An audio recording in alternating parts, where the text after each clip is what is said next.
Hello, সবাই কেমন আছো? নতুন একটি ভিডিওতে তোমাদের অনেক অনেক স্বাগত।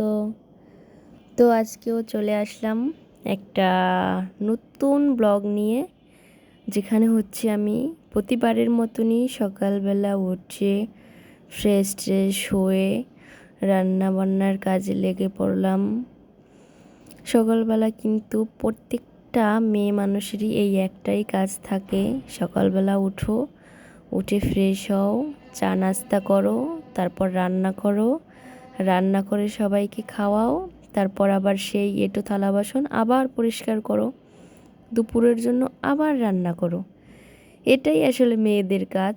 সকালবেলা, সকাল বলো, দুপুর বলো, বিকেল বলো, কথায় বলে না, মেয়ে তুমি যতই রূপবতী, গুণবতী বা চাকরিবতী হও না কেন, রান্না তোমাকে করতেই হবে, রান্নাঘর তোমাকে পেরাতেই হবে।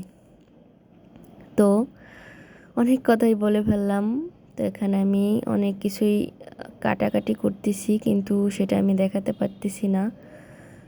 এই দেখো, বেগুন কেটে নিয়েছিলাম, তো বেগুনটা আমি ভেজে নিলাম। বেগুনটা আমার মোটামুটি পছন্দ।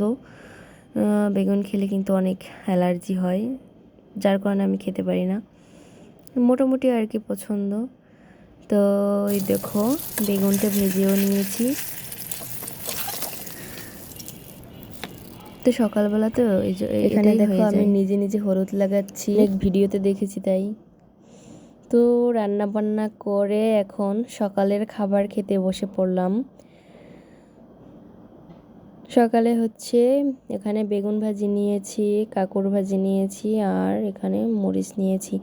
মরিচটা কিন্তু অনেক ঝাল ছিল, আমি তো খেয়ে পুরো ঝালে আমার মুখ টুক জ্বলে যাচ্ছিল, এরকম একটা মানে অবস্থা। প্রচুর ঝাল ছিল মরিচটাতে। আর সকালে এটা দিয়েই আমি খেয়ে নিয়েছিলাম।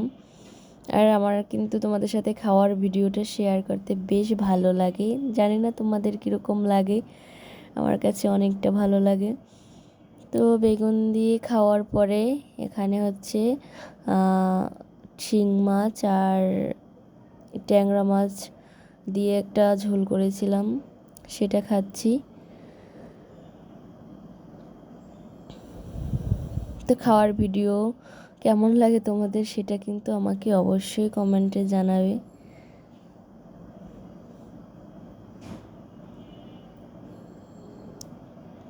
আমার তো নিজের খাওয়া নিজে যদি পরে দেখি তাহলে কেমন হাসি পায়। যাই হোক, খাওয়া দাওয়া কমপ্লিট হয়ে গেল। এখন হচ্ছে দুপুরে রান্না বান্নার আয়োজন। ডাল রান্না করব, ওই জন্য ডাল বসিয়ে দিয়েছি। আর এটা হচ্ছে কই মাছ। কই মাছটা যেটা আমি পাতুরি করব কলা পাতায় আর কি।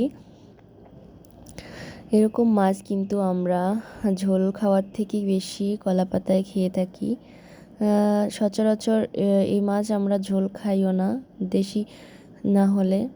আর ঝোল খাওয়ার মধ্যে হচ্ছে ছোটো মাছটা বেশি ঝোল খাই, আর এরকম মাছ হলে আমরা সবসময় কলা পাতায় খেয়ে থাকি।